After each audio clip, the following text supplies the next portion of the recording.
And we kick off the noon today with a live look around Colorado from the high country to Horsetooth Reservoir and to Lookout Mountain here in Denver. Thursday is a hot one. Thank you for joining us today. I'm Jeremy Hohola with Lauren Robinson.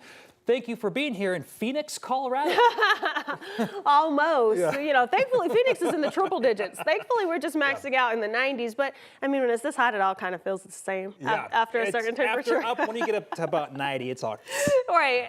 And that's what we're going to see. A lot like yesterday. It's going to be very hot. We're also going to watch for that heat to bring in some pop-up storm chances. Right now, temperatures already in the 90s for a good portion of the Front Range and Eastern Plains. We're at 91 degrees right now at DIA. We're even seeing 92 down in Colorado Springs, which is usually just a tad bit cooler. We're seeing those 90s across the western slope. The high country can't escape the heat either. 70s and 80s up in the mountains. Now, as we take a look at our temperatures, yesterday we tied our record high of 97 degrees. That was last set in 1952.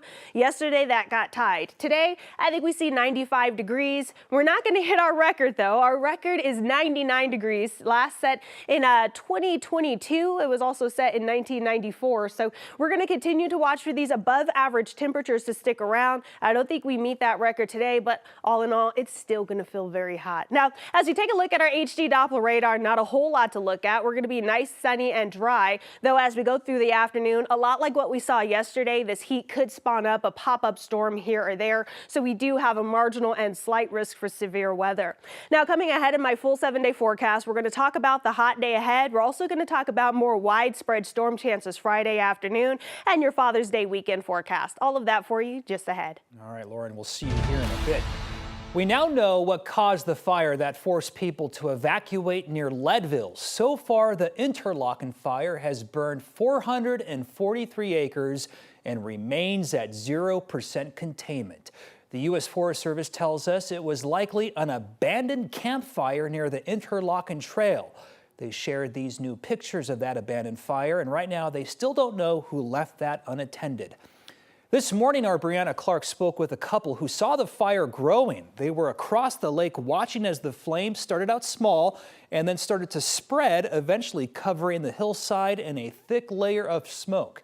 The fire has since more than doubled in size. And take a look at these photos. This is what Candace and Mikey Nickerson saw on Tuesday. The couple and their kids were out camping when the fire broke out, giving them a front row seat as firefighters responded. They did such an incredible job controlling which direction the fire at least went, kind of working with the wind. You could kind of see their plan, the way everybody was moving. Like, it was a well-oiled machine, definitely. You know, the emphasis from our point of view was definitely to keep the fire from spreading west. So they made several runs with the planes, kind of blanketing with fire retardant, 6 or 7 passes we got to witness that night. The Lake County Sheriff's Office and U.S. Forest Service have a tip line with hopes of finding that person responsible for the campfire. We've got the number there on your screen, 303-275-5266. If you know anything about what happened, you can call that number with a tip.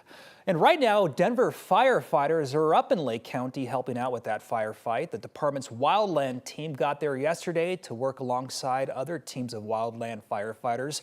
And we are told they are expected to stay up there until the fire dies down. And right now, 2 people are facing charges in an apparent road rage shooting in Clear Creek County.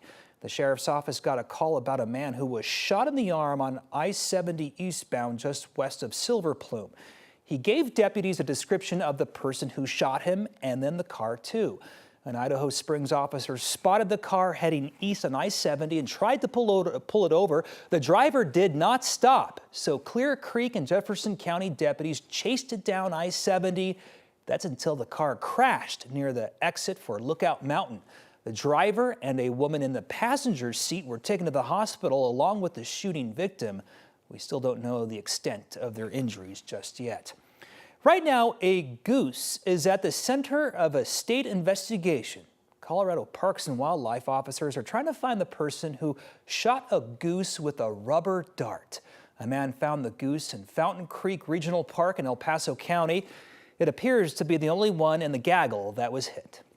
feeling is there's nothing I can do about it. Like, I can't just go grab them and go pull on it. At first, I just walked away and like it didn't sit right with me, so I called Parks and Recreation.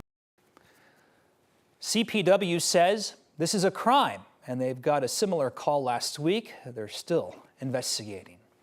And we have images from Arvada police, they say, show the person who may have stolen pride flags.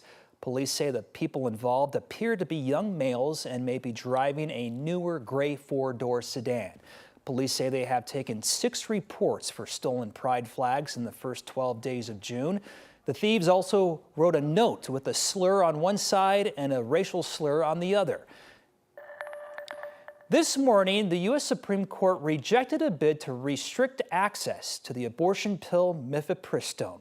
The court unanimously ruled that a group of anti-abortion doctors did not have legal standing to sue.